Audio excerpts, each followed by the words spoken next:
5 armed men waiting outside. 5 words. That's all she wrote.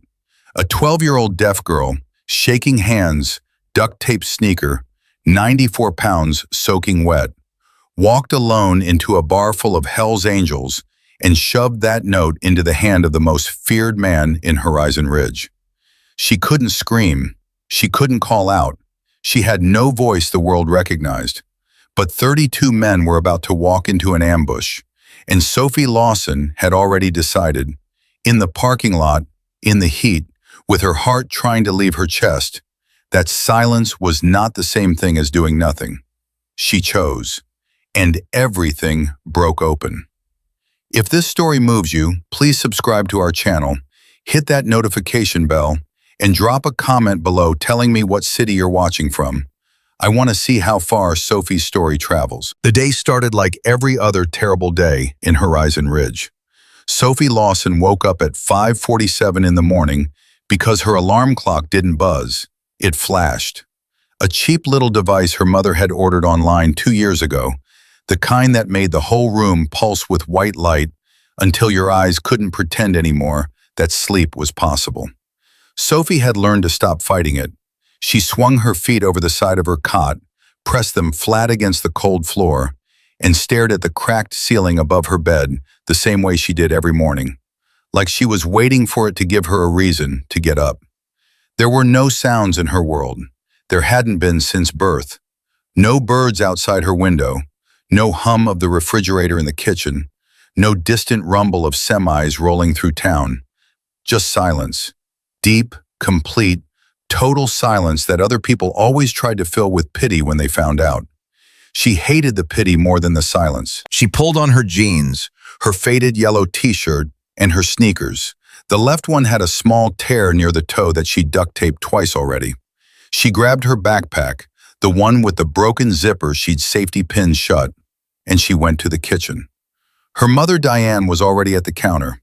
She didn't turn around when Sophie walked in. Not because she was ignoring her. Diane Lawson worked double shifts at the Horizon Ridge Diner, and by 6 a.m. her body was already 3 hours into a day that wouldn't end until midnight. Sophie watched the back of her mother's shoulders, hunched, tired, moving on autopilot, and she understood. She always understood.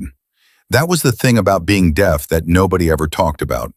You got very, very good at reading the things people didn't say. Diane turned finally and held up a plate of scrambled eggs. Her lips moved slowly.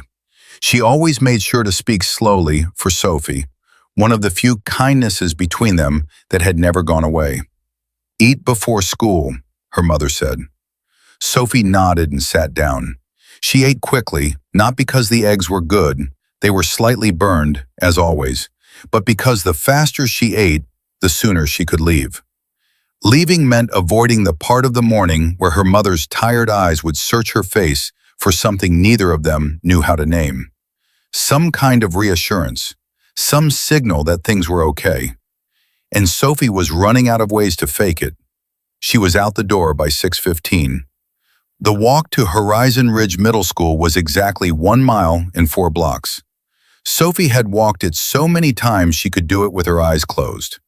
Past the Texaco station, where old Mr. Burdett was always arguing with somebody on his phone. Past the empty lot where someone had spray-painted "Leave" in red letters on the concrete wall.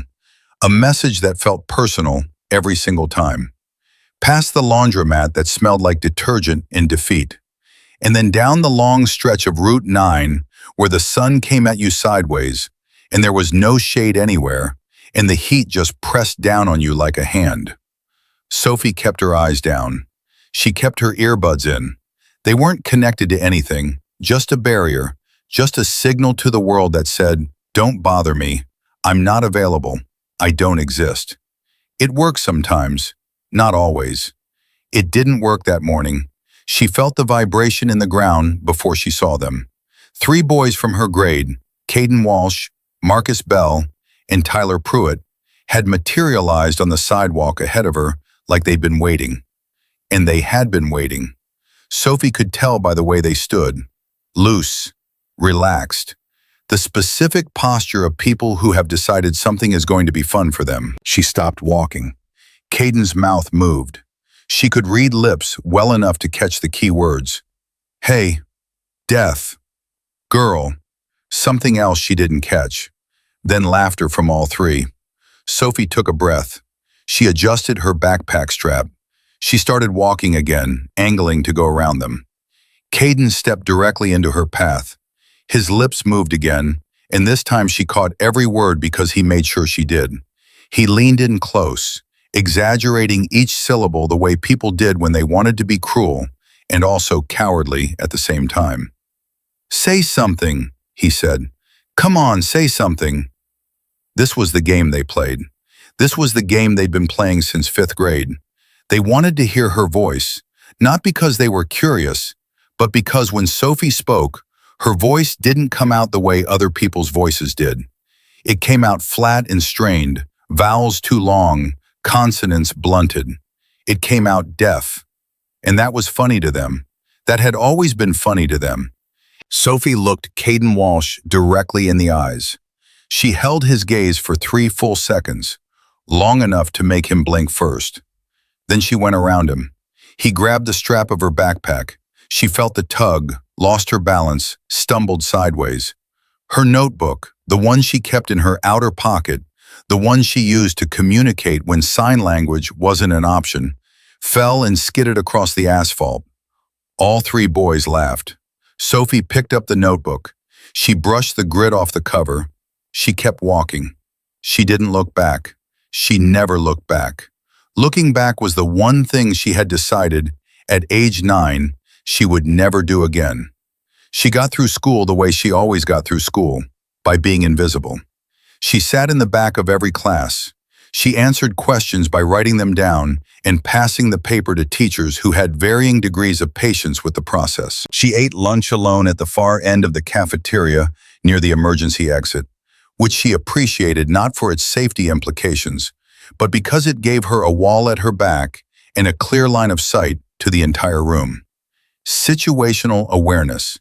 She'd read that phrase somewhere once, and it had stuck with her.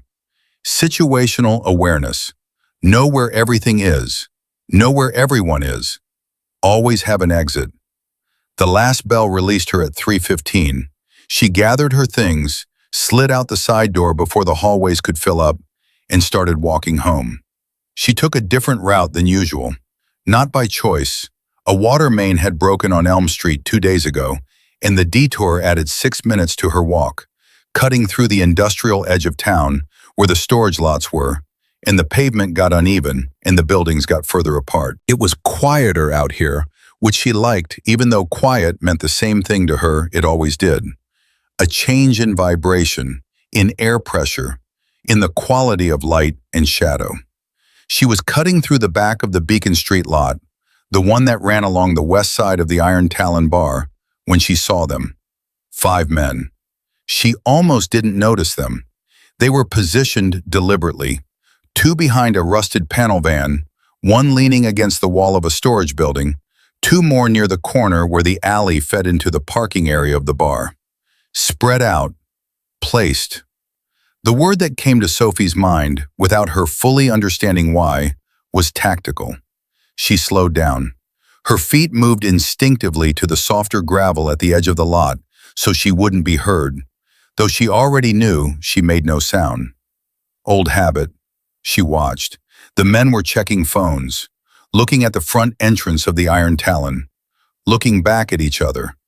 One of them, heavy-set, dark jacket, ball cap pulled low, moved his hand to his waist and adjusted something there. Something tucked under his jacket. Sophie's stomach went cold. She'd lived in Horizon Ridge her whole life. She knew the Iron Talon the way you knew any landmark in a small town. As a fact, not a place. The Hells Angels had a chapter here. Iron Talon chapter. She'd seen their bikes parked outside since she was small, seen the men in their leather cuts going in and out, heard from other kids that you didn't mess with them. She had never been inside, never spoken to any of them, never had a reason to think about them at all. Right now, she had a reason. The man by the van adjusted his jacket again, and this time the sunlight caught the edge of something metal. Clear, unmistakable. Sophie's heart rate doubled in the span of a single breath. She pressed herself behind a concrete post and thought, fast, hard, the way she'd learned to think when there was no one around to help her, and the problem in front of her was hers alone to solve. Option 1, walk away, keep going, get home, tell her mother, except her mother worked until midnight, and her phone always went to voicemail, and even if she answered, what would Diane Lawson do? Call the police? Maybe, but maybe too late. Option 2, call the police herself. She had a phone, a cracked screen prepaid she carried for emergencies. She could text 911. She'd done it once before, years ago, when she'd seen a car accident. They had responded. But how long would it take? And if she stood here in the open texting, would one of these men notice? Option 3. Sophie looked at the front door of the Iron Talon, 60 feet away across an open parking lot. Option 3 was insane. Option 3 was walking into a bar full of the most feared motorcycle club in the country and warning them that 5 armed men were waiting outside to do something to them.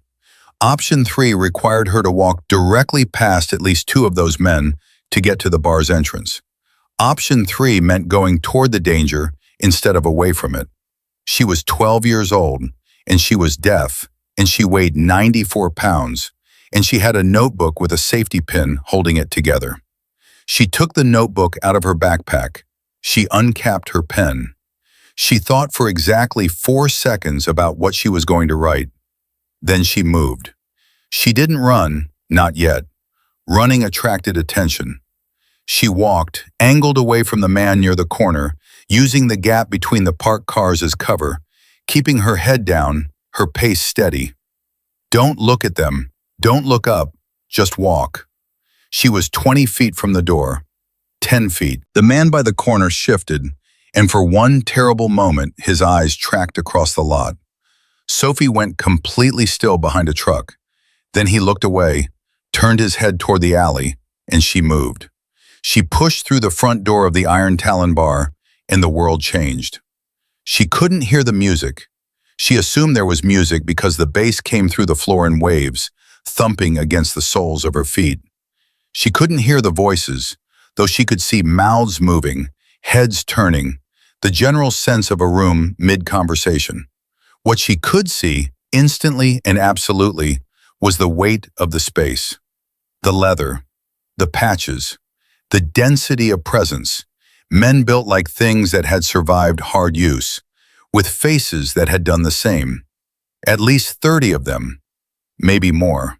And every single one of them had just noticed the 12-year-old girl who had walked in alone. It hit her all at once. The size of them, the stillness that was spreading through the room, the eyes, dozens of eyes, none of them friendly, none of them welcoming, just watching, waiting, trying to figure out what she was and what she wanted. Sophie's legs went weak. Her hands shook. She thought, I could still leave. I could turn around and walk back out and go home and call 911 and let it not be my problem. And then she thought about the way that man had touched the gun at his waist, adjusted it, ready. She found the biggest man in the room, not the tallest, though he was tall, not the heaviest, though he was heavy. The biggest in the way that certain people are big even when they're sitting still. The way a fire is big even in a small hearth. He was seated at the bar, forearms flat on the counter, and he had a scar that ran from the corner of his left eye to his jaw, and a patch on his vest that said, Road Captain, and another that said, Iron Talon, and another that she didn't have time to read. He was looking at her with an expression she couldn't name, not threatening, not kind, just completely and utterly unreadable. Sophie walked straight to him. She stopped 2 feet away. Her hand was trembling so badly she almost dropped the notebook. She steadied it against her forearm, pressed the pen to the paper, and wrote. She tore the page out, held it up, flat against her chest so he could read it. 5 words. 5 armed men waiting outside. The man's eyes moved from her face to the paper. She watched him read, watched the change happen. Not dramatic, not explosive, just a quiet, controlled shift that moved through him like a current finding ground. Something behind his eyes went very still, very focused. The casual ease of a man at rest became the contained readiness of something that did not need to announce itself. He looked at her. She pointed. Outside, around the building to the left. He looked at her for another second, and in that second, Sophie felt the full weight of what she had just done. Walked into a Hell's Angels bar and handed a note to the road captain telling him there were armed men outside. Whatever happened next was already in motion. She had started it. There was no walking it back. The man, she would learn his name was Griffin Stone, though everyone called him Claw, turned to the room. He didn't shout. He didn't wave his arms. He made two gestures with his hand, small and deliberate, the kind of signal that only works when the people watching it already know exactly what it means. And the room responded. Not in chaos, not in panic, in something that moved through 30 men like a single nervous system activating, low, fast, organized. Phones came out, bodies moved toward walls and away from windows. Someone disappeared through a back door. Sophie stood in the middle of it all, clutching her notebook, and she realized she was shaking from her feet to her jaw. A woman appeared at her side, middle-aged, short, with a long gray braid and sharp eyes and a vest of her own. She touched Sophie's shoulder, not grabbing, just contact. Sophie looked at her. The woman's lips moved carefully. "You're safe. Come with me." Sophie followed her behind the bar, into a back room stacked with cases of bottles and a folding table. The woman guided her to a chair, pressed a glass of water into her hands, and then looked her directly in the face. "Can you hear me?" the woman asked. Sophie shook her head. The woman nodded, no hesitation, no change in expression. She held up one finger, "Wait," and she picked up her phone and started typing. She turned the screen towards Sophie. "Are you hurt? Are they following you?" Sophie took the phone and typed back. "No, I was just walking through the lot. I saw them waiting. 5 men. At least 2 have guns. They're watching the front entrance." The woman read it. Her jaw tightened. She typed back, "You did the right thing coming in here. Stay put. Don't move until someone comes to get you." Sophie nodded. The woman disappeared back through the door. Sophie sat alone in the storage room with her glass of water and her shaking hands and the deep, humming vibration of the bar through the walls and floor. And she waited. That was the thing about her life. So much of it was waiting.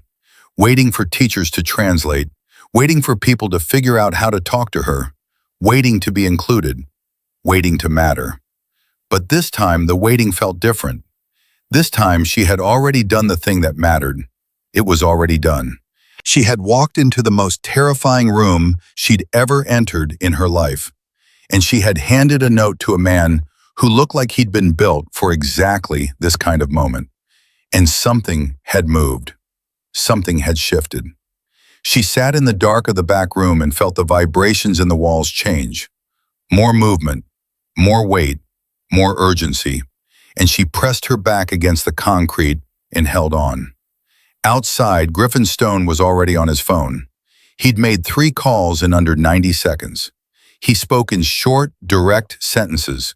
No elaboration, no emotion, just information.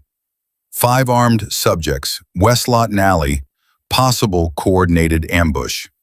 He had given the same information to his sergeant-at-arms, to the chapter president 3 states over, and to a contact at the county sheriff's office whose number he kept separate from all his other contacts for exactly this type of moment. Then he'd gone back to the bar and looked at the door where the girl had come in. 20 years old, deaf, walked in off the street alone because she'd seen something wrong and decided to do something about it.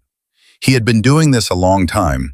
He had seen courage in many forms, in many people, in many situations where courage was the last thing available and the first thing needed. He had a particular and precise understanding of what it looked like and what it cost. He stood at the bar and thought about the way her hand had shaken when she held up that note. 5 words. 5 armed men waiting outside. She hadn't had to do that. She could have walked away. She could have crossed the street, gone home, pretended she hadn't seen anything. She was 12 years old, and the men with guns had nothing to do with her, and she owed the Iron Talon chapter exactly nothing. She'd done it anyway. Claw picked up his glass, finished what was in it, set it down. Then he went to work. The sheriff's deputies arrived in 11 minutes. 6 units, coordinated, coming from 2 directions. A pincer approach that closed both ends of the alley simultaneously before the men positioned there had time to realize what was happening. The arrests were made quickly, no shots fired, no injuries. It was, from a law enforcement perspective, routine, clean, efficient. From Griffin Stone's perspective, it was something else. He stood outside the Iron Talon in the cooling late afternoon, watching the deputies work, and thought about the chain of events that had led here. Thought about the network of informants and rivals that had apparently decided today was the day to move on his chapter. Thought about how they'd waited for the shift change, the moment when half his men were inside and half hadn't arrived yet. They'd done their homework, but they hadn't accounted for a 12-year-old girl walking through the wrong parking lot at the wrong moment. A hand touched his arm. One of his men, Reyes, who'd been with him for 11 years, leaned in and said something. Claw turned. "The kid's still in the back." He nodded. He went back inside. Sophie was still sitting in the same chair. The glass of water was empty. Her notebook was open on the table in front of her, and she'd been writing. Not a note to someone, just writing. He caught a glimpse of words on the page before she noticed him and closed it. He didn't read it. It wasn't his to read. She looked up at him. He held her gaze. Then slowly, deliberately, he raised his hands. He wasn't fluent. He'd learned about 30 signs in a community course 3 years ago, retained maybe 20 of them, and hadn't used them in longer than he could remember. But his hands remembered. He signed, "You saved lives." Sophie stared at him. Not 30. He didn't know 30. He signed, "You brave." Sophie's face did something then that he wasn't prepared for. Not a smile, not exactly, something quieter, something that looked less like happiness and more like relief. Like a question she'd been carrying for a long time had just been answered, and the answer was better than she'd expected. She picked up her notebook. She wrote something. She held it up. "How many?" He held up 3 fingers, then opened his hand, then added 2. 32. He thought for a moment, then added, "At least." She looked at the number. He watched her process it. He watched something move through her chest, through her shoulders, through the set of her jaw, something he recognized. He'd felt it himself, years ago, after the first time he'd done something that mattered beyond himself. That particular and specific weight of consequence, of being the reason something happened or didn't happen. She was 12 years old and she was feeling it for the first time. He pulled out the folding chair across from her and sat down. He was a big man in a small chair, and they were an absurd pair. The tattooed road captain of a Hells Angels chapter and the deaf 7th grader in the duct tape sneaker. He put his elbows on the table. He took out his own phone and typed. He turned the screen to her. "What's your name?" She took the phone and typed back. "Sophie." He typed, "I'm Claw." She looked at him. Her lips moved. He watched them carefully, and she said without sound, or nearly without sound, "I know." He almost smiled. Almost. "You live around here?" he asked, then caught himself, remembered, grabbed the phone again, and typed it. She typed back, 3 blocks. "I walk this way sometimes when Elma's closed." He read it. Typed, "You ever been in here before?" "No." He typed, "You weren't scared?" She looked at him for a long moment. Then she typed something and turned the screen to him. I was terrified, but the guys outside scared me more. Griffin Stone read that sentence twice. Then he set the phone down on the table between them and nodded slowly. Outside, the last deputy cruiser was pulling out of the lot. The evening was going orange at the edges.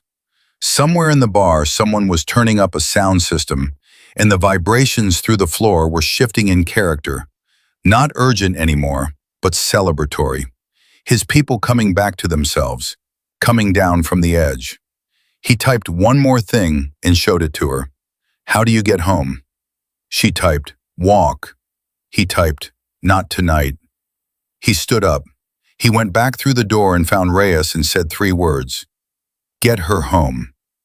Reyes, who had ridden with him for 11 years and never questioned an order, nodded once and went to get his jacket. Sophie was escorted out of the Iron Talon bar at 6:47 in the evening, flanked by 2 members of the Iron Talon chapter, and not a single person on the 3-block walk looked at her the way they usually looked at her, which was through her, or past her, or not at all.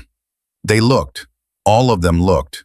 Sophie Lawson, 94 pounds, duct-taped sneaker, safety pin notebook, walked home under the orange desert sky. And for the first time in longer than she could remember, she didn't feel invisible. Diane Lawson didn't notice the 2 bikers standing at her front door until she nearly walked into them. She had just come off a 9-hour shift at the diner, her feet aching, her hair still smelling like grease and coffee, her mind already halfway through the mental checklist of what needed to be done before she could sleep. She came around the corner of Birch Street with her head down and her keys already out, and she nearly collided with the larger of the 2 men before she even registered they were there. She stumbled back. Her keys hit the pavement. Her heart went from 0 to full panic in the space of a single breath. Easy, the shorter one said. He stepped back, hands up, palms open. A deliberate gesture, careful, practiced. We're not here to cause trouble, ma'am. We just dropped off your daughter. Diane looked past them. Sophie was standing on the porch steps, backpack on, notebook clutched to her chest. Safe. Physically, completely, entirely safe. But there was something on Sophie's face that Diane had never seen there before, or hadn't seen in so long she'd forgotten it existed. Something open, something lit. Diane crossed the distance to her daughter in 4 steps and pulled her into a hug so tight Sophie made a small, surprised sound against her shoulder. When she let go, she turned back to the 2 men. What happened? She said, and her voice came out rougher than she intended. Why does my daughter need an escort home? What is going on? The shorter man, his vest said Reyes in simple block letters, and below that, Iron Talon, looked at her steadily. Your daughter did something brave today, ma'am. Something most grown adults wouldn't have done. We just wanted to make sure she got home safe. Diane looked at Sophie. Sophie was already writing in her notebook. She tore the page out and handed it to her mother. I saw some men with guns waiting outside the Iron Talon. I went inside and warned them. The police came and arrested the men. Nobody got hurt. I'm fine. I promise I'm fine. Diane read the note. She read it again. Then she looked up at the 2 bikers on her porch, and then back at her daughter, and she said, very quietly, You went inside that bar. Sophie nodded. Alone. Sophie nodded again. And you warned them. Another nod. And then Sophie wrote one more line at the bottom of the page and held it up. I couldn't just walk away, Mom. Diane Lawson stood on her porch in the fading evening light, holding a piece of paper in her hands. And she didn't say anything for a long time. The 2 men from the Iron Talon waited. They were good at waiting. She could tell that about them. Finally, she said, Thank you for bringing her home. Yes, ma'am, Reyes said. He reached into the inside of his vest and took out a card. Just a plain white card with a phone number handwritten on it. Road captain wants you to have that. Anything you need, any trouble comes up, you call that number. He set the card on the porch railing. Your daughter's got people now. They left. No drama, no ceremony. Just turned and walked. and a minute later Diane heard the low rumble of two motorcycles moving down the street. She went inside. She sat down at the kitchen table across from Sophie. She put the note down between them. Neither of them moved for a moment. Then Diane's face crumpled. Not in fear, that was already passing, already folding itself into the category of things that had almost happened and hadn't. What hit her now was different. It was the image of her 12-year-old daughter, who couldn't hear a single sound in the world, who got shoved into lockers at school and had her notebook kicked across the asphalt, who ate lunch alone at the back of the cafeteria every single day, walking alone into the most dangerous place in Horizon Ridge, to hand a note to a man covered in tattoos, because she had decided that other people's lives mattered enough to risk her own. Diane pressed the back of her hand to her mouth. Sophie watched her mother cry the way Sophie watched everything, completely, carefully, missing nothing. She reached across the table and put her hand over her mother's hand. Diane looked up. Her eyes were red. Her lips were shaking. She spoke slowly, making sure every word was clear. "I am so proud of you," she said. Sophie held her mother's hand and didn't let go. She went to bed that night with her chest full of something she couldn't name. Not happiness exactly. It was too heavy for happiness, too significant. It was more like the feeling of having passed a test she hadn't known she was taking, of having surprised herself. She lay in the dark with the ceiling above her and replayed it in pieces. The men in the lot, the cold certainty in her stomach, the walk to the bar door, the room full of eyes, the man with the scar reading her note. "You, brave." She pressed the heel of her hand to her sternum and felt her own heartbeat. She slept. The next morning the story was already out. Horizon Ridge was a small town. News didn't travel fast there, it teleported. By the time Sophie walked into school Thursday morning, at least 6 different people had heard some version of events. She could tell by the way the hallways felt different. Eyes moving toward her and then away. Small clusters of students going quiet as she passed. Not the usual quiet of people pretending she didn't exist. A different kind. Charged. Uncertain. She kept her head up. She kept walking. She got to her first class and slid into her back corner seat, and that's when the first thing happened. A folded piece of paper landed on her desk. She looked up. Madison Cruz, 2 rows over, the girl who had, on 3 separate occasions over the past 2 years, written the word death on Sophie's notebook cover in red marker, was watching her. But her expression wasn't the usual smirk. It was something Sophie couldn't entirely read, something that looked almost like discomfort, like the smirk had been sitting on Madison's face for so long that removing it left a raw spot underneath. Sophie unfolded the paper. "Is it true what they're saying about you?" Sophie looked at Madison. She picked up her pen. She wrote on the back of the paper, "Depends what they're saying." Then she slid it back. Madison read it.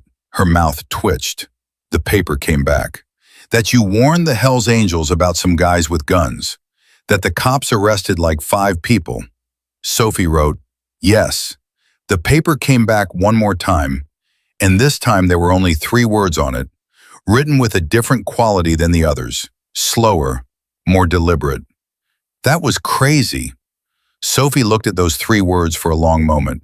Then she wrote beneath them, "Yeah, it was." She folded the paper and put it in her pocket. It wasn't forgiveness. It wasn't a friendship. It wasn't anything that could be named or categorized in any clean way. But it was different, and in Sophie Lawson's life, different was everything. The second thing happened at lunch. She was at her usual spot by the emergency exit, working through a peanut butter sandwich, when she felt the vibration of someone sitting down across from her. She looked up, expecting Madison or one of the girls who'd sent notes in class. It was Caden Walsh. Sophie's jaw went tight. Her hand moved toward her notebook reflexively. Armor, exit strategy, the default posture of someone used to needing an out. Caden held up both hands. Not the casual cruelty of yesterday morning. Something else. He looked like he hadn't slept well. He looked like something was sitting on him. He put his phone on the table, screen up. He'd already typed. I heard what you did. I just wanted to say I'm sorry. For yesterday, for all of it. Sophie read it. She read it again. She looked at him, really looked at him, the way she always looked at people, that complete and measuring attention that most people found unsettling. He didn't look away. He just sat there and let her look. She picked up her pen. She wrote in her notebook and turned it toward him. Why? Not a question, a statement, a demand. Why now? Why today? Why after 2 years of this? Why today? He looked at the word. He picked up his phone and typed again. He turned it toward her. Because yesterday you could have walked away and you didn't. And I've been walking away from stuff my whole life. Sophie stared at that sentence. Something turned over in her chest. She didn't trust it fully. She wasn't built to trust things fully. Not yet, not after everything. But she didn't dismiss it either. She wrote, okay, just that. Okay, not forgiven, not forgotten, not resolved, just okay. A door left slightly open, the smallest possible crack. It was more than she'd offered anyone in a long time. She was halfway through the walk home that afternoon, thinking about nothing in particular, when her phone buzzed. A text from an unknown number. This is Griffin Stone. I got your number from your mother. I hope that's all right. I have something I'd like to talk to you about. Could you ask your mother to call me tonight? Sophie read it twice. She typed back, yes. She walked the rest of the way home faster than usual. Diane made the call at 8 o'clock, after the dinner dishes were done, and Sophie was sitting at the kitchen table with her, watching her mother's face to read the conversation. Diane had put the call on speaker. She always did when Sophie needed to follow along. And Sophie watched her mother's expression move through a series of things she couldn't fully name. Surprise, caution, discomfort, something that edged toward amazement. Diane hung up and sat quietly for a moment. He wants to meet with us, she said carefully, both of us, tomorrow afternoon. She paused. He says the chapter wants to do something for you, something significant. Sophie wrote, what kind of something? He wouldn't say exactly. Diane looked at her daughter. He was respectful about it. She said it like the word surprised her. He said it was your choice, and mine. He said to take our time and think about it. Sophie tapped the table to get her mother's full attention. She wrote, I already know what I want to tell him. Diane looked at the words. We haven't even heard what he's offering. Sophie wrote, doesn't matter, I'm going. Diane studied her daughter for a long moment. This girl who had grown up in silence and learned to read the world in the negative spaces of it, in the things people almost said, in the weight of glances, in the body language of rooms, who had spent years making herself small enough to disappear. Not small anymore. Diane could see it. Something had shifted in her daughter's spine, in the angle of her shoulders, in the way she met your eyes and held them. She nodded. We'll go, she said. They met Griffin Stone at the Iron Talon the next afternoon, a Friday. Diane had dressed carefully, not formal, but deliberate. Sophie wore her cleanest jeans and the blue shirt she saved for things that mattered. They walked in together, and the bar fell quiet the same way it had 2 days ago, but differently. The watching was different. Aware. The room knew who Sophie was now. Claw was at the same seat at the bar. He stood when they came in, stood up, fully, the complete formal gesture of it, and Sophie felt her mother tense slightly beside her, recalibrating. He shook Diane's hand first. Then he turned to Sophie, and he signed what he remembered. You, back. Sophie almost smiled. She signed back, yes. He gestured to a table. They sat, he and a man he introduced as the chapter president, a lean, older man named Dale Whitfield, who had quiet eyes and an old scar across his right hand. And Diane kept her posture straight and her hands in her lap and her face carefully neutral, which Sophie recognized as her mother's version of courage. Dale spoke. Diane listened. Sophie watched her mother's face translate the meaning. The Iron Talon chapter had been in Horizon Ridge for 22 years. They had, over that time, developed certain relationships with the community, visible ones, like their toy drives, and invisible ones, like the network of information and loyalty that had made them one of the most stable forces in a town that didn't have many of those. What had happened 2 days ago was not the first time someone had tried to hit them, but it was the first time a child had been the one to stop it. They wanted to know if Sophie would accept their protection. Not symbolically, concretely. Any problem at school, they would know about it and it would stop. Any issue on the street, in town, anywhere, they would be a phone call away. And more than that, there was a woman in the chapter, a member named Carol Vane, who held a master's degree in special education and had spent 15 years as a sign language interpreter before she'd come to Horizon Ridge. She had offered, of her own accord and without being asked, to work with Sophie directly, not as a charity, as a choice. Diane listened to all of it.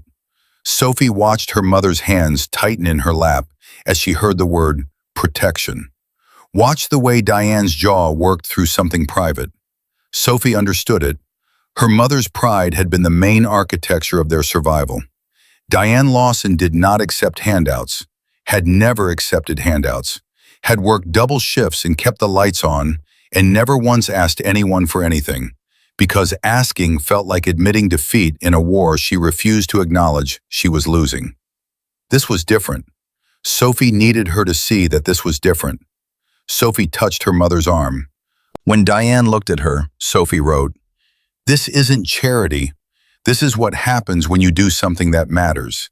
This is what they owe me." Diane read it, her breath caught. She blinked once. Then she looked back across the table at Griffin Stone. "We accept," she said. Simple, clean, no conditions attached. Claw nodded. That was when the door opened. Not just opened, exploded. A man came through it moving fast, hand pressed to his ear, face tight with something urgent. He went straight to Dale Whitfield, leaned down, spoke low. Sophie watched Dale's expression change. Not panic, something colder, more deliberate. Dale looked at Claw. Claw pushed back from the table. "Excuse us," he said and gestured. "Diane, Sophie, stay." And the two men moved to the far end of the bar, where two others had already pulled out phones. Sophie looked at her mother. Diane's jaw was set. Her eyes were on the group of men. Sophie pulled out her notebook. She wrote, "Something just happened." Diane nodded slightly without looking at her. Across the bar, Claw had his phone pressed to his ear. His back was to the room. Sophie read his posture the way she'd been reading posture her whole life. And what she read was not good. One of the 5 men arrested 2 days ago had been released on bail. Not all of them, just one. And that one had spent his first 3 hours of freedom asking questions around town about who had tipped off the Hells Angels. Horizon Ridge was a small town. News traveled fast. It had taken him 2 hours to get a name. Sophie didn't know this yet. She would. But right now she sat at the table with her notebook and her mother's tense silence beside her, and the bass vibration of something shifting under the surface of the room. And she felt the particular sensation she'd felt 2 days ago in the parking lot. That cold, specific certainty that the situation was not finished with her yet. She wrote in her notebook, not for anyone, just because writing was how she thought. "I thought it was over." She looked at the words. She crossed them out. She wrote underneath, "Nothing is ever just over." Claw came back to the table. He sat down. He didn't waste time. He picked up Sophie's phone. She'd left it on the table, and typed. He turned it to her. "There's a situation. The information about you isn't confirmed to have spread far, but it may have. I need you to tell me, is there anyone at your school, anyone in town, who might talk? Anyone who knew you were there?" Sophie's pulse thickened. She thought about the cafeteria, about Madison Cruz in the folded note, about Caden Walsh sitting across from her with his hands held up. She thought about how news moved in Horizon Ridge, like fire, like water finding cracks. She typed back, "Anyone who knew, I warned you." Claw read it. She typed, "Everyone knows." He held the phone. He set it down. He looked at her for a long moment with that flat, unreadable expression that she had already started to understand was not flatness. It was control. It was a man managing the distance between what he felt and what he showed. Then he looked at Diane. "I want to move you both tonight," he said, "just for the weekend. We have a safe location. I give you my word nothing will happen to either of you there." He held Diane's gaze. "I know this is a lot to ask. I know you don't know us. But your daughter kept 32 people alive 2 days ago, and I will not allow the consequence of that to land on her." Diane Lawson looked at Griffin Stone for a long, hard moment, and then she looked at her daughter. Sophie had already written the answer. She held up the notebook. "Let's go." They were out of the bar and into a waiting vehicle in under 7 minutes. Sophie sat in the back seat with her backpack on her lap and watched through the window as Horizon Ridge moved past. The Texaco station, the empty lot with "Leave" sprayed in red on the wall, the laundromat, Route 9 stretching out ahead. She thought about what she'd written in her notebook last night. The chain reaction. One action, one note, 5 words. She'd pulled the thread, and now the whole thing was unraveling in directions she couldn't see yet. Her mother's hand found hers in the dark of the back seat and held tight. Sophie held back. She watched the town disappear behind them and she thought, "I didn't start this, but I'm in it now." And for reasons she couldn't fully explain, reasons that had to do with 2 years of invisibility and 1 afternoon of being seen, with the way Claw's hands had signed "brave" and meant it, with the feel of her mother's pride filling up the kitchen like light after a long dark. She was not afraid. She was ready. The safe house was a 2-bedroom ranch on the east side of Callaway County, 40 minutes outside Horizon Ridge, owned by a woman named Ruth who had the kind of stillness that came from having survived things she never discussed.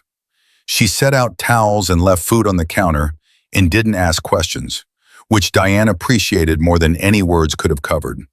Sophie sat on the edge of the bed in the smaller room and took stock.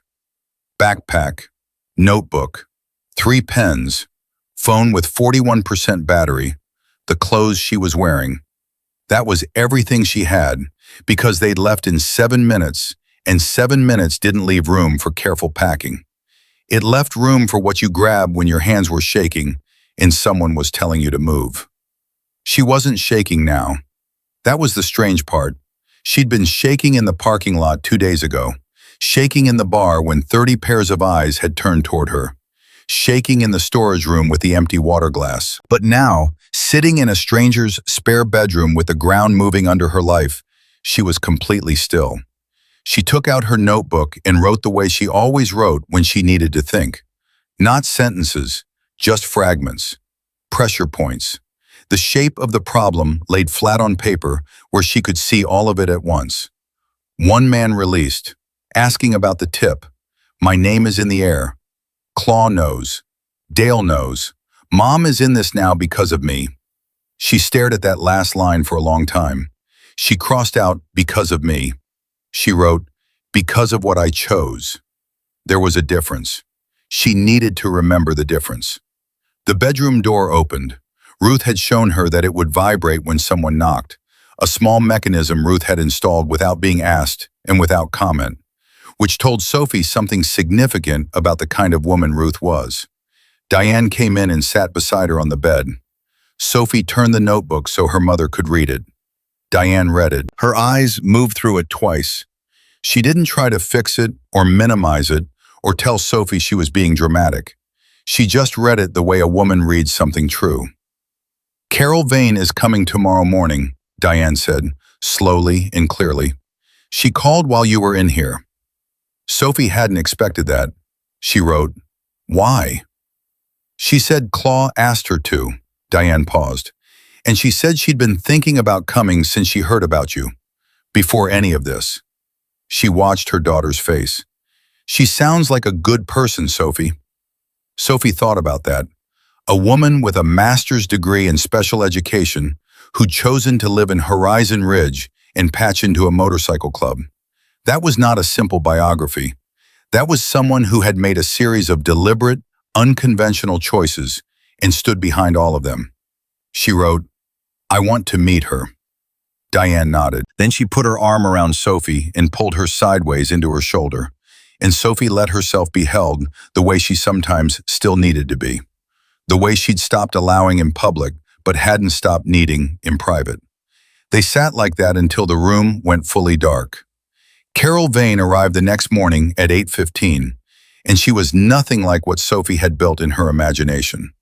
Sophie had constructed something soft, a teacher type, patient eyes, careful movements, the practiced gentleness of someone trained to work with children who needed special handling. She had constructed someone she would have to be polite to while quietly resisting. Carol Vane was 44 years old, with close-cropped silver hair, hands that moved constantly, and the specific, direct energy of someone who didn't believe in warming up before saying what she meant. She walked in, looked at Sophie, and signed. Not slowly, not the exaggerated simplicity people use when they wanted to show they'd made an effort. Fluently, fully, at natural speed. "I heard you walked into the Iron Talon alone. I've been writing with this chapter for 6 years, and I've never done that. What's that feel like?" Sophie blinked. Then she signed back, matching the speed, feeling something loosen in her chest that she hadn't realized had been wound tight. Like the worst idea I've ever had and the best one at the same time.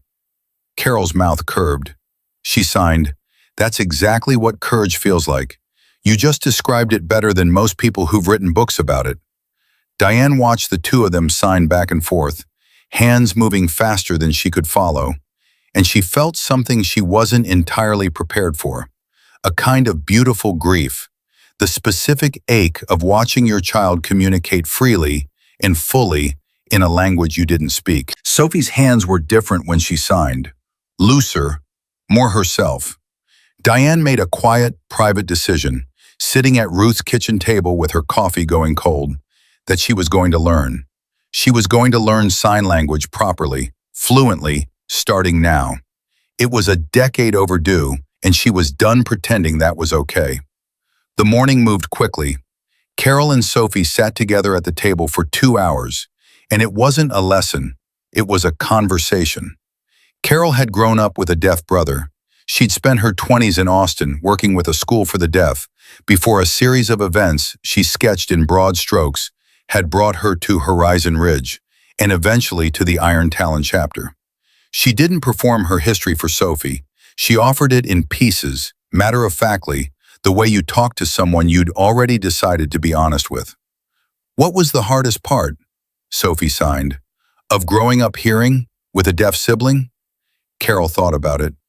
Her hands were still for a moment, which Sophie had already learned was unusual for her. Watching people talk to him like he wasn't worth the effort of learning his language, Carol signed.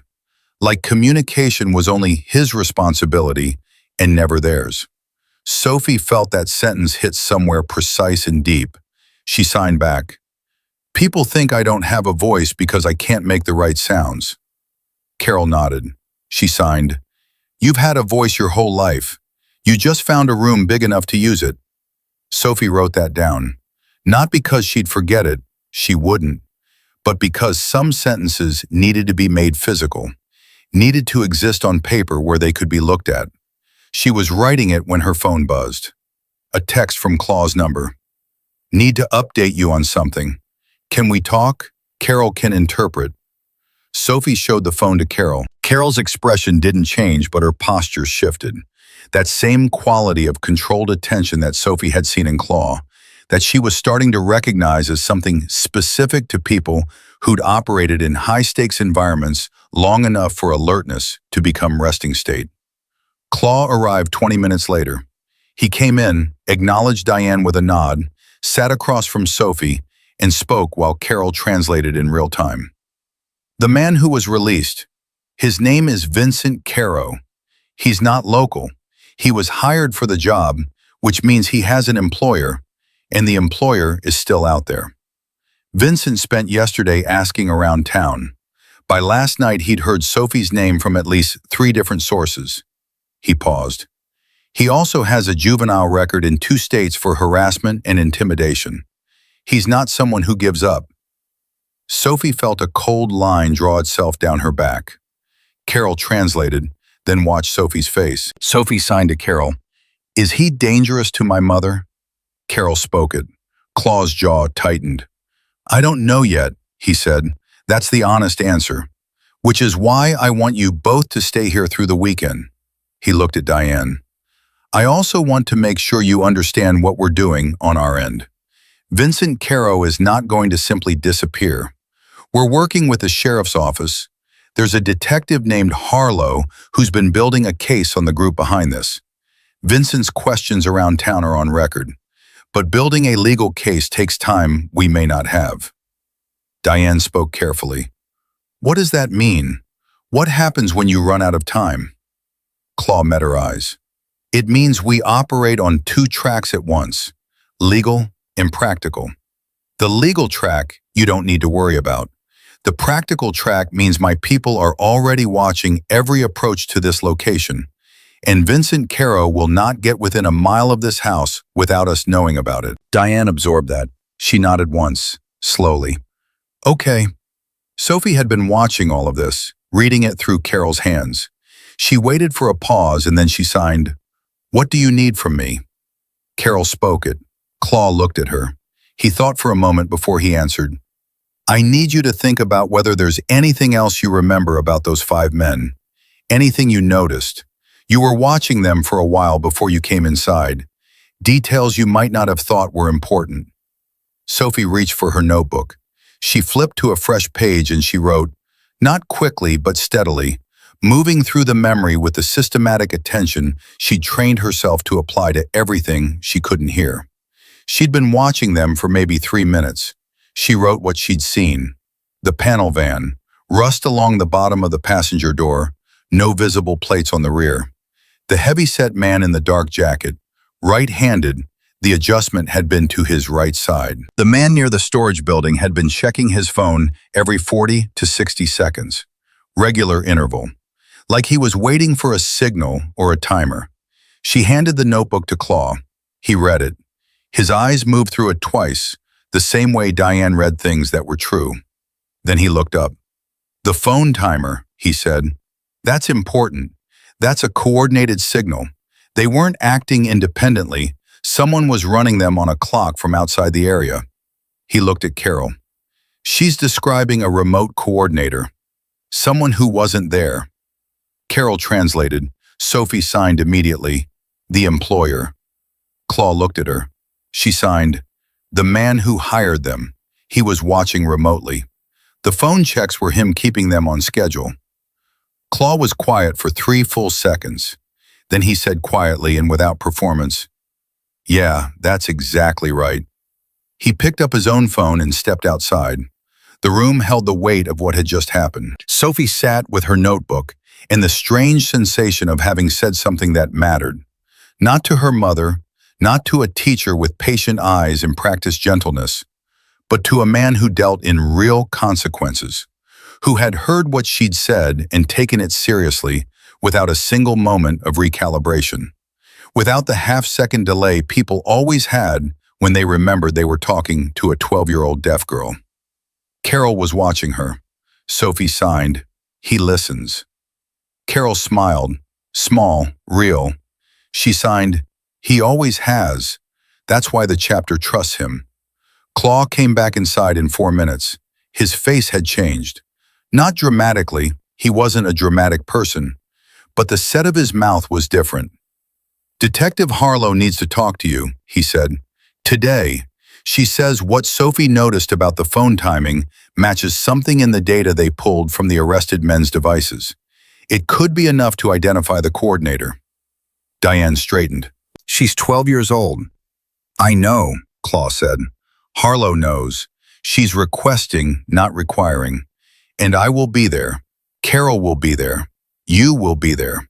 Sophie doesn't say a word that anyone in this room isn't comfortable with first. Sophie touched her mother's arm.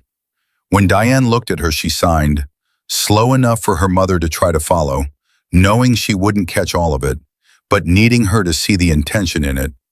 I can do this. I want to do this. Let me. Diane looked at her daughter's hands, at the certainty in them. She exhaled. Fine, she said. We go together. Detective Harlow was a woman in her mid-40s who came to the safe house rather than the station, which Sophie noted and appreciated. She had the compact, unhurried manner of someone who had interviewed a lot of people in a lot of circumstances and had long since stopped trying to control the atmosphere of those conversations. She sat at Ruth's kitchen table with a legal pad, a recorder she showed to Diane and explained carefully before turning on, and no gun visible, which Sophie suspected was a deliberate choice. Carol sat beside Sophie. Diane sat on Sophie's other side. Harlow looked at Sophie directly and spoke at a natural pace, trusting Carol to keep up. I want to start by saying that what you did was extraordinary, and I want you to know that you are not in trouble of any kind. You are here because you are a material witness to something we've been building a case on for 8 months, and what you noticed might be the piece we've been missing. She paused. Can you walk me through what you saw, starting from the moment you entered the lot? Sophie walked her through it. Carol translated. Harlow listened without interrupting, her pen moving across the legal pad in long, steady strokes. When Sophie got to the part about the phone checks, the regular interval, 40 to 60 seconds, Harlow's pen stopped. You said 40 to 60 seconds, Harlow said. That's a specific range. How did you time it without being able to hear an alarm or alert? Sophie had expected this question. She'd been asked her whole life to explain how she knew things she wasn't supposed to know without sound. She signed and Carol translated. I counted. I don't hear alarms, but I feel time differently than people who fill silence with sound. When everything is quiet, you learn to measure the spaces. Harlow held her pen. She looked at Sophie for a moment that wasn't professional. It was personal, brief, the unguarded look of someone struck by something they hadn't anticipated. Then she wrote it down. She asked 2 more questions. Then she closed her legal pad. I'm going to tell you something I'm not technically supposed to tell you, Harlow said. She looked at Claw, who gave a small nod. The man coordinating these 5 individuals has been operating in 3 states over the past 2 years. We know what he does, but we've never been able to prove he was running a specific operation in real time because we've never had an outside observer who was present before the operation started. She looked at Sophie. You were outside before it began. You watched a man check his phone at regular intervals. If that interval matches the signal cadence on the coordinator's device, and we believe it will, that is the link we have been trying to establish for 8 months. The kitchen was very quiet. Sophie felt something move through her, not the cold certainty of 2 days ago, but something warmer and more complex. The understanding that the thread she'd pulled on hadn't just unraveled a single sweater. It had been connected to something much larger, something that had been building in the dark for 2 years before a 12-year-old girl walked through a parking lot and paid attention. She signed to Carol. Will it be enough? Carol spoke it. Harlow said, it might be. Combined with what we already have, yes, it might be. Diane reached under the table and found Sophie's hand. Sophie held on. The meeting ended at 1:30. Harlow left. Ruth made sandwiches that nobody ate much of. Claw sat at the far end of the table and made calls and said very little. It was Carol who noticed, around 2 o'clock, that Sophie had gone quiet in a different way than usual. Not the focused quiet of someone thinking, the tight, contracted quiet of someone absorbing something difficult. Carol moved to sit beside her. She didn't ask. She waited. Sophie signed, small and low. What if they don't catch the coordinator? What if the phone data doesn't match? What if all of this just makes things worse for us and nothing changes for anyone? Carol looked at her. She was quiet for a moment, then she signed back. Those are real fears. Every one of them. Do you want me to tell you they won't happen? Sophie signed. No, I want you to tell me what you do when they might. Carol's hands were still for a beat. Then, you stay close to the people who showed up. And you remember that you didn't start this to guarantee an outcome. You started it because it was right. Those are two different things. Outcomes belong to everyone. The choice belongs to you. Nobody can take that back. Sophie looked at Carol's hands after they stilled. She looked at the words that had been in them a moment ago, already gone except in her memory. She picked up her pen. She wrote in her notebook slowly, "The choice belongs to me." She looked at it. Then Claw appeared in the doorway, and every head in the room came up because his face had changed again. Not the controlled calm, not the flat professional focus. Something had broken through it. Something that in another man's face would have looked like relief, but in his face looked more like the releasing of a breath held a very long time. He looked at Sophie. He said 3 words. They found him. The room didn't explode. That was the thing nobody would have predicted. That 3 words carrying the weight of everything they'd been holding for 2 days would land in a kitchen in Callaway County and produce not celebration, not noise, not the release of a held breath, but a profound and specific silence that lasted exactly 4 seconds before everyone started talking at once. Everyone except Sophie. She sat with her notebook open and her pen in her hand and watched the room react around her. Carol's hands going still mid-sign, Diane's palm pressing flat to her own chest like she was checking her heart was still there.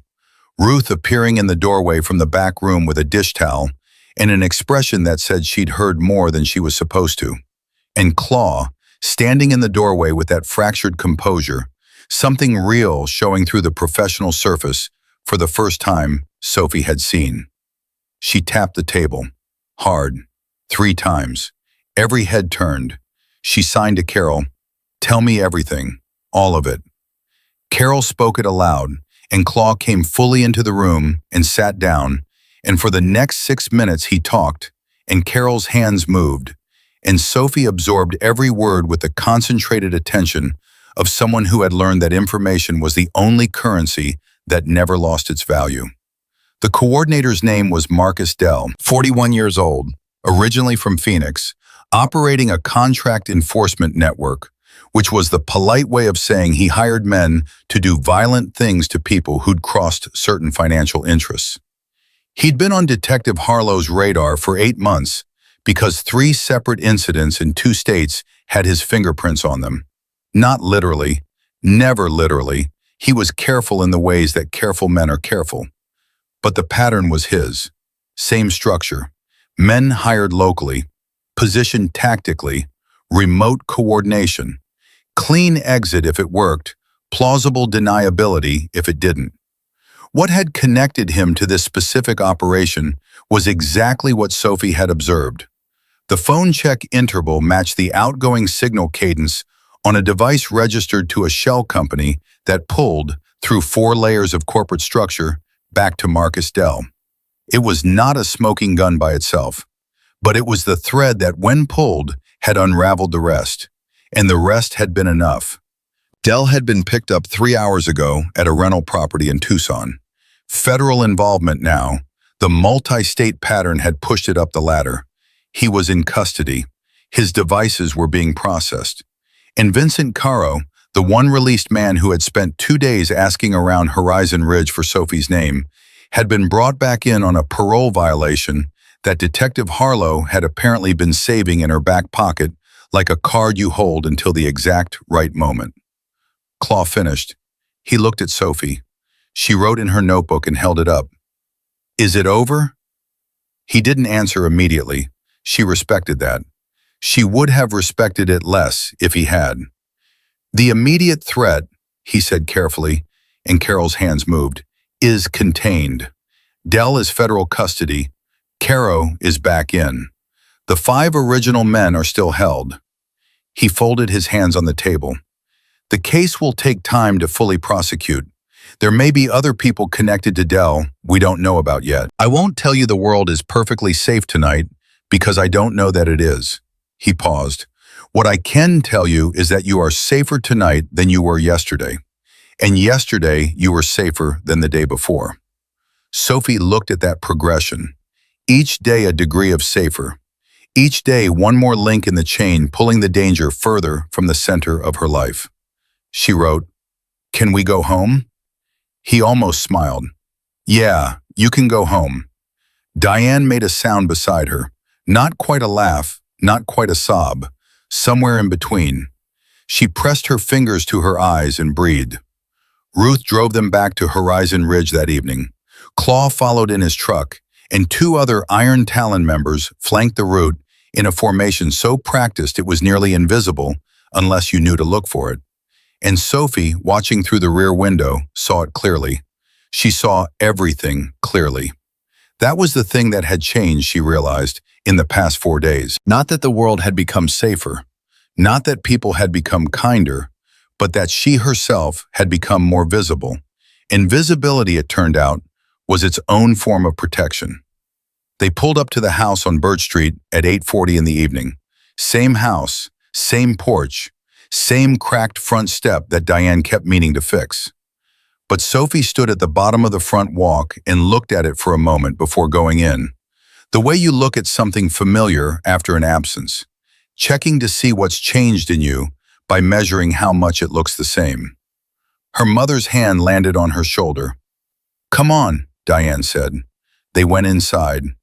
The next morning was Saturday, and Sophie woke up not to the flashing alarm, but to light through the window at whatever angle it came when the day was already several hours old. She'd slept 9 hours. She couldn't remember the last time she'd slept 9 hours. She lay in bed and took stock, the way she did every morning, except today's inventory was different. She was home. The coordinator was arrested. The immediate danger was, if not gone, then pulled back to a distance that was livable. Her mother knew. Carol was a real person. Claw had looked at her when she said something and written it down. She swung her feet to the floor and went to the kitchen. Diane was at the table, and she wasn't making breakfast, and she wasn't on her way somewhere. She was sitting with a piece of paper and a pen. When Sophie came in, she looked up and held out the paper. On it, in Diane's careful handwriting, were the ASL signs she'd found online, basic ones, printed out and labeled. "Hello. Good morning. Are you okay? I love you." She'd been practicing. Sophie could tell by the way the labels were slightly smudged. She'd been covering them with her thumb to test herself. Sophie stood in the kitchen doorway and looked at the paper and looked at her mother. Diane's hands moved, slowly, imprecisely. The sign was slightly wrong, her fingers angled too far, but it was unmistakable. "Good morning." Sophie's throat did something complicated. She signed back slowly and clearly, "Good morning, Mom." Diane's face broke open, not crying, past crying, into something on the other side of it. She laughed, quick and raw, and pressed her hand to her mouth, and then she stood up and went to the counter to make coffee, because Diane Lawson processed emotion by moving, and she needed to move right now.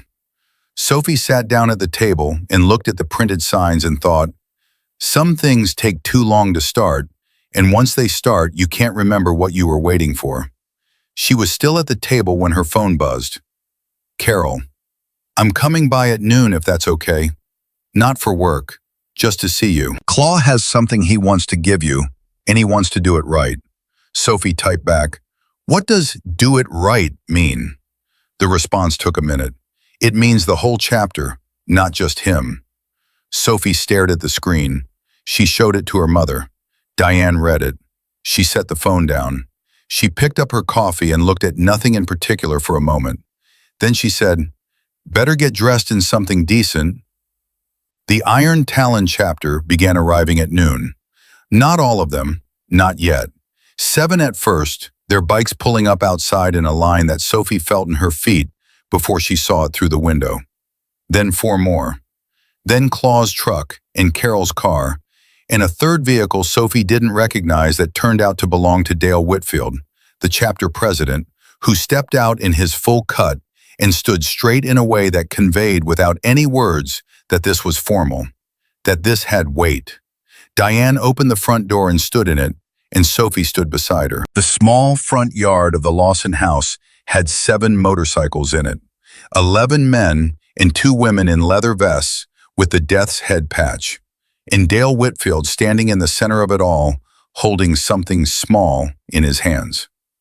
Carol came forward first. She signed to Sophie, "We're going to do something in a moment that we've only done 6 times in the chapter's history. I want you to understand what it means before it happens, so that you can choose whether to accept it. You always have the choice." Sophie signed back, "Tell me."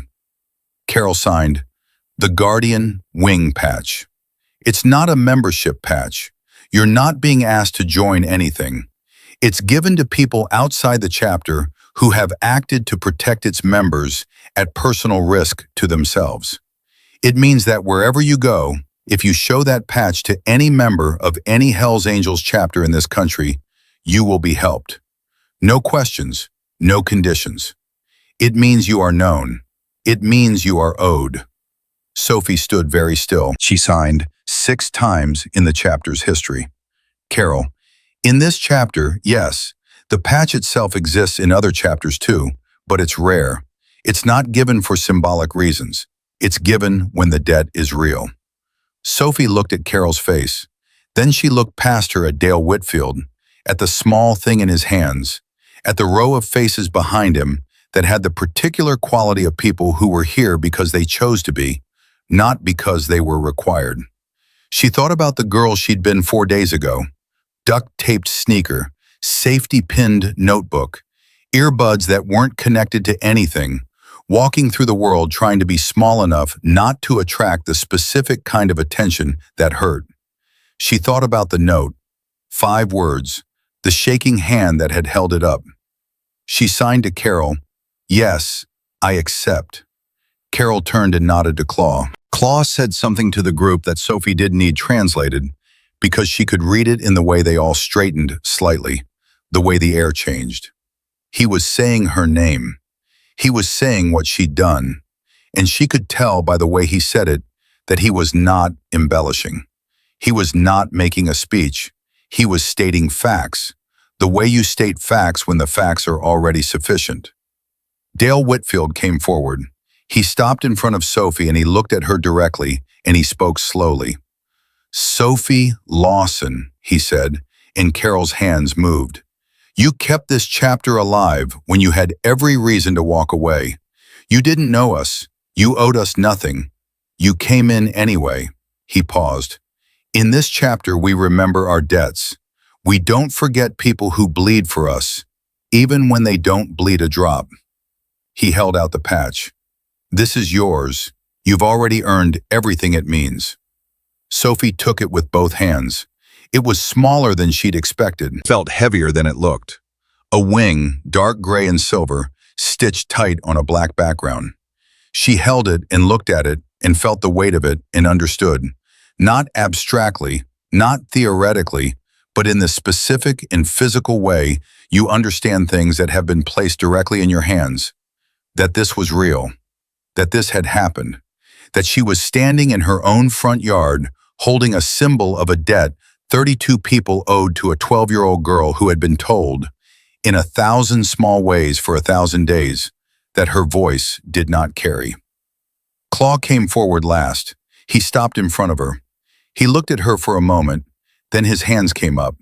He signed, better than last time, she noticed, more practiced, as if he'd been working on it. "You changed things. For all of us." She looked at his hands. Then she signed back slowly. "You saw me. That changed things for me." He held her gaze.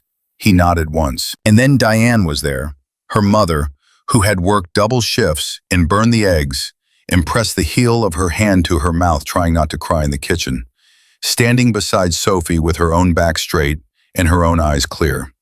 She reached over and squeezed Sophie's shoulder once, hard, and didn't let go. The chapter stayed another hour.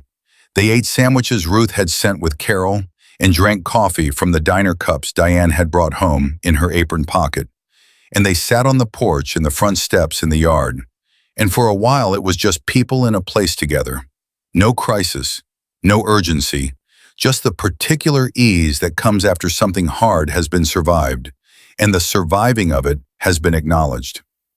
Sophie sat on the porch step with the patch in her lap and Carol beside her, and she watched all of it. A man named Reyes, the one who'd walked her home 4 days ago, sat 2 steps below her, and at some point without ceremony or announcement, he turned around and said something to Carol, who translated. "My daughter's 10. She's got a hearing loss in her left ear. She's been having a rough go of it at school." He paused. "Would it be okay if she met you sometime?" I'm not asking for anything. I just think it would be good for her to see you." Sophie considered it. She signed to Carol, and Carol spoke it. "Tell her the girl in the cafeteria eating alone turns out to be the most dangerous person in the room. I'll meet with her whenever she wants." Reyes heard it. His face did something quiet and grateful.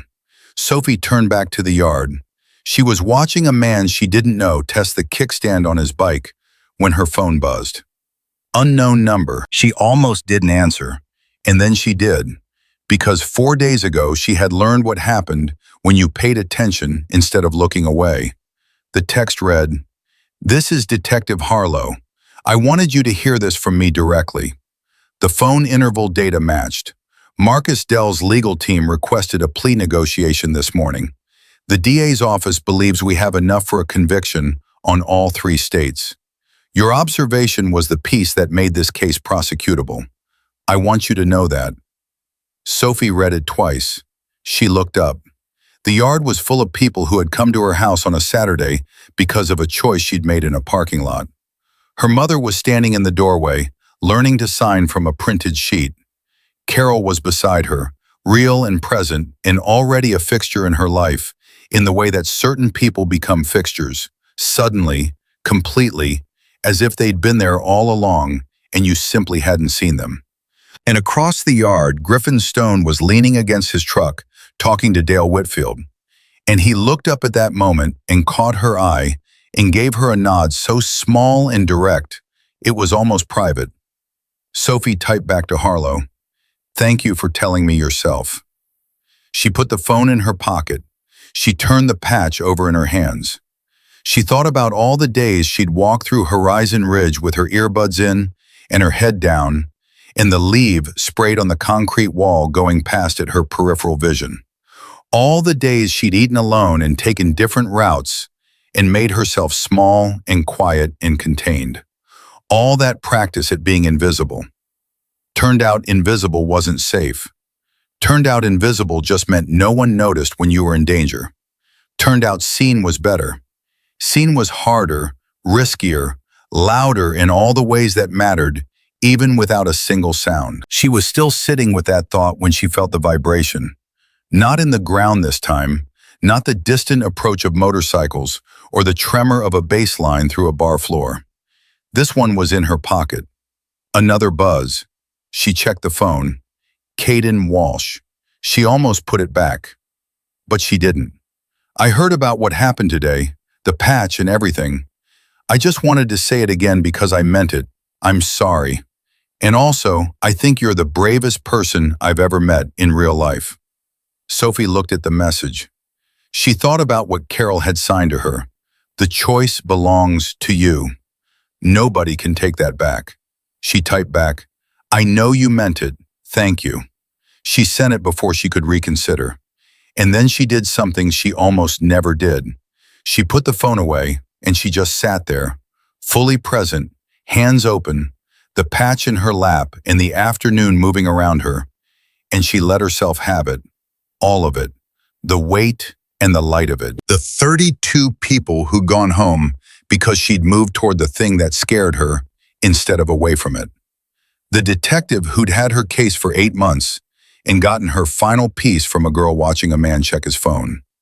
The chapter president who'd said, "You've already earned everything it means."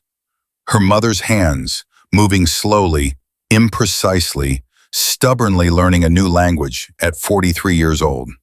Carol's voice, translated into hands, translated into meaning, saying, "You just found a room big enough to use it." Sophie looked at the patch. Then she looked up. The sky over Horizon Ridge was the particular shade of late afternoon gold that made everything look like it was worth something. Claw's truck was in her front yard. Her mother was in her doorway. Carol's hands were resting still for once in her lap. And somewhere in a federal holding facility in Tucson, Marcus Dell's lawyers were negotiating a plea because a 12-year-old girl had paid attention to a man checking his phone. Sophie Lawson held the guardian wing in both hands, and for the first time in as long as she could remember, she didn't feel invisible. She felt inevitable.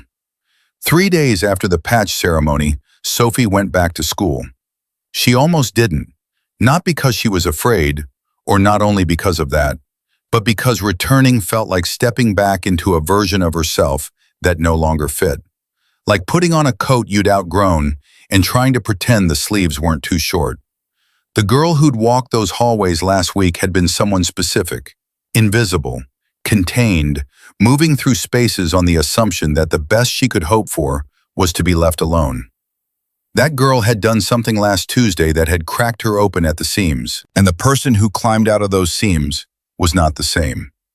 Diane drove her. That was the first difference. Diane, who was usually gone before 6, had rearranged her shift so she could walk Sophie to the front entrance and stand there until Sophie was through the door. She didn't make a speech about it. She just did it, the way she'd been doing things differently since the kitchen table that Saturday morning. Quietly, practically, without announcement, as if she'd made a series of decisions in private and was simply executing them now. At the entrance, she touched Sophie's arm. Sophie turned. Diane signed, slowly, imperfectly, stubbornly, "You." "Good." Sophie felt something move through her chest. She signed back, "I know. Go to work, Mom." Diane laughed, quick, surprised, real, and squeezed her daughter's shoulder and left. Sophie went inside. The hallway was the same hallway, same floor, same lights, same crowd of bodies moving in the same morning patterns. But the quality of the space was different in ways Sophie cataloged automatically as she moved through it. Fewer people looking through her, more people looking at her. A girl from her math class, whose name she didn't know, gave her a nod as she passed. Small, direct, the kind of acknowledgement you give when you don't know someone well enough for words, but you know enough for recognition. Sophie nodded back and kept walking. She was at her locker when she felt the tap on her shoulder. She turned, already braced for something, and found Madison Cruz standing there with an expression Sophie had never seen on her before. Not hostile, not smug, not the specific blankness people wore when they wanted to pretend they weren't doing something cruel. Just uncertain, maybe even a little scared. Madison held out something, a piece of paper, folded small. She waited while Sophie opened it. "I've been a terrible person to you. I know an apology doesn't fix it, but I wanted to say it anyway, in writing, because I didn't think you'd believe me if I just said it out loud. I'm sorry, Sophie, for all of it." Sophie read it standing at her locker. She folded it back up. She thought about 2 years of red marker on her notebook cover, of notes kicked across asphalt, of being the target of a particular kind of low-grade cruelty that was designed to be too small to report, but large enough to accumulate. She thought about Carol's hands. The choice belongs to you. She took out her own notebook. She wrote 4 words and held it up for Madison to read. "I hear you. Thanks." Not forgiveness, not absolution, but an acknowledgement that the words had arrived and been received, which was more than nothing and less than everything, which was honest, which was real. Madison nodded. She walked away. Sophie closed her locker and thought, this is what the other side of 5 words looks like. the ripple moving outward, touching things you never aimed at. She got through first period, second period, third, each one slightly different than the week before. Teachers who had heard, who looked at her with a recalibrated attention. Students who hadn't spoken to her in 2 years who found small reasons to make eye contact. Nothing dramatic, nothing that could be pointed to and named, just the aggregate shift of a room that had updated its understanding of who was in it. It was in the middle of fourth period that the vice principal appeared in the doorway. Mr. Delaney was a man Sophie had always read as fundamentally harmless, but chronically oblivious. The kind of administrator who smiled at problems until they got large enough to require paperwork.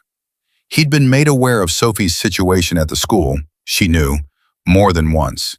He had never once intervened in anything Caden Walsh or Madison Cruz or anyone else had done. He had the practiced ability of certain institutional people to look directly at a pattern and see only individual incidents.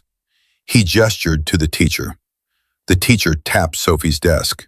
She followed him into the hallway. Delaney spoke without Carol, without anyone to translate, at his normal speed and with the distracted manner of someone who was fitting this in between two other obligations. Sophie caught fragments. Newspaper, interview, local reporter wants to speak to you. The district wants to. She held up her hand. He stopped. She took out her notebook. She wrote, "Please speak slowly. I read lips. You're speaking too fast." He blinked. He had known she was deaf for 2 years, and the reminder appeared to catch him off guard, which told her everything she needed to know about how present he'd actually been. He started over, slowly this time. A reporter from the Callaway County Gazette wanted to interview her. The school district had been contacted. There was interest, his word, interest, like she was a curiosity rather than a person, in her story. Sophie thought about it for 3 seconds. She wrote, "I'll talk to a reporter, not through the school. My mother handles that." She wrote her mother's number below it and tore the page out and handed it to him. Then she went back to class. Diane called her at lunch, using the video relay service they'd set up years ago. Her face was on Sophie's screen, speaking with measured precision. "There are 2 reporters who called, and a woman from a nonprofit that works with deaf children who somehow found our number. And..." Diane paused in the way she did when she was deciding how much to say. "And Carol called. Claw wants to meet tonight. He says it's not urgent, but that there's something developing you need to know about." Sophie typed back, "Something good or something complicated?" Diane looked at the screen. He said both.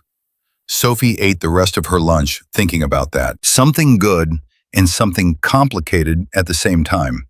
In her experience, that was almost always the same thing, wearing different faces. She found out what it was at 7 that evening, sitting in the Lawson kitchen with Carol and Claw and Diane, and a legal pad on the table that had been written on and crossed out and written on again. Claw had been contacted by the National Hells Angels organization.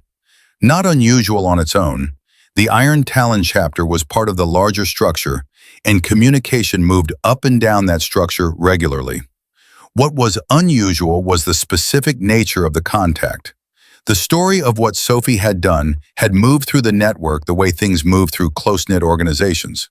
Fast, layered, changed slightly at each telling, but essentially true at its core. A 12-year-old deaf girl had walked alone into an Iron Talon bar during a coordinated ambush and warned the chapter. 32 lives, 5 arrests, federal case built on her testimony. The national organization wanted to honor her, publicly, an event here in Horizon Ridge on a date still being arranged, where chapters from across the region would ride in. Not hundreds, not yet, but significant. A formal acknowledgement on a scale that had not been offered to a civilian, to someone outside the organization, in longer than anyone in the room could remember. Carol translated all of it in real time. Sophie watched her hands and let the information land in full. When Carol's hands stilled, Sophie looked at Claw. She signed, "How many?" He held her gaze. "We don't have a final count, but the last number I heard was closer to 1,000 than not." The kitchen held that number. Diane, who had been listening with her arms folded and her face carefully neutral, unfolded her arms. 1,000 motorcycles, she said. It was not quite a question. Approximately, Claw said. He looked at Diane directly. "I want to be clear with you about what this is and what it isn't. It isn't a spectacle. It isn't a photo opportunity for the organization. This is how we say thank you when the debt is real, and the person who holds it is someone we respect." He paused. "Your daughter saved lives. We don't forget that. We don't file it away. We show up." Diane looked at him for a long moment with the expression she wore when she was deciding whether to trust something. Sophie had seen it her whole life. It was not a quick expression. It took the time it took. Then she looked at Sophie. Sophie signed, "I want to." Diane turned back to Claw. "What do you need from us?"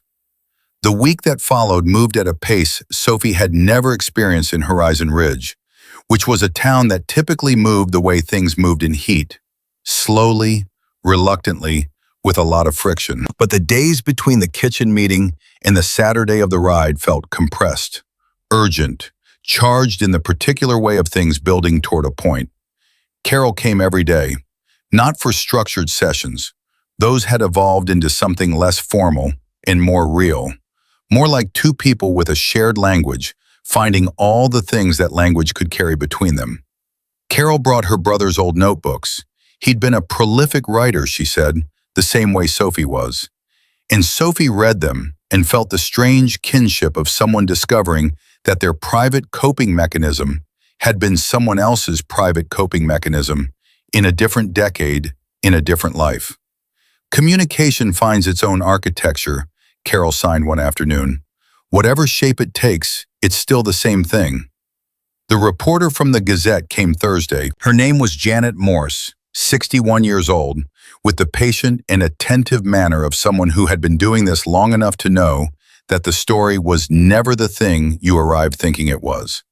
She sat at the Lawson kitchen table with Sophie and Diane and Carol, and she asked her questions in writing, back and forth across the table, in a slow, considered exchange that felt more like a conversation than an interview.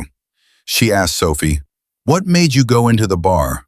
What was the thought in your head when you made that decision?" Sophie thought about it. She wrote, "The thought was that I couldn't unknow what I'd seen. That's the only thing. I saw it, and once you've seen something, you're either the person who acts on it or the person who looked away. I didn't want to be the person who looked away." Janet read it. She was quiet for a moment. Then she wrote, "Have you ever looked away before?" Sophie looked at that question for a long time. She wrote, "Every day, for years. Different things, smaller things. I was very good at looking away." Janet wrote, "What changed?" Sophie wrote, "I was already there. I was already in the parking lot. There was nowhere to look away to." Janet read it. She nodded slowly. She wrote one more question. "What do you want people to know about you? Not about what you did, but about you." Sophie held the pen for a moment. Then she wrote, "That the silence isn't emptiness. There's a whole language in it. I just needed people to learn to be in it long enough to hear what I was saying." Janet Morse read that sentence twice. Then she put her pen down and looked at Sophie with the unguarded expression that adults sometimes couldn't hold back when a child said something that reached past their defenses. "Thank you," she said slowly and clearly. Sophie nodded.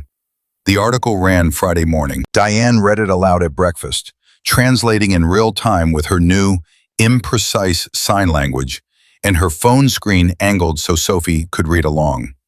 It was titled simply, "The Girl Who Went In."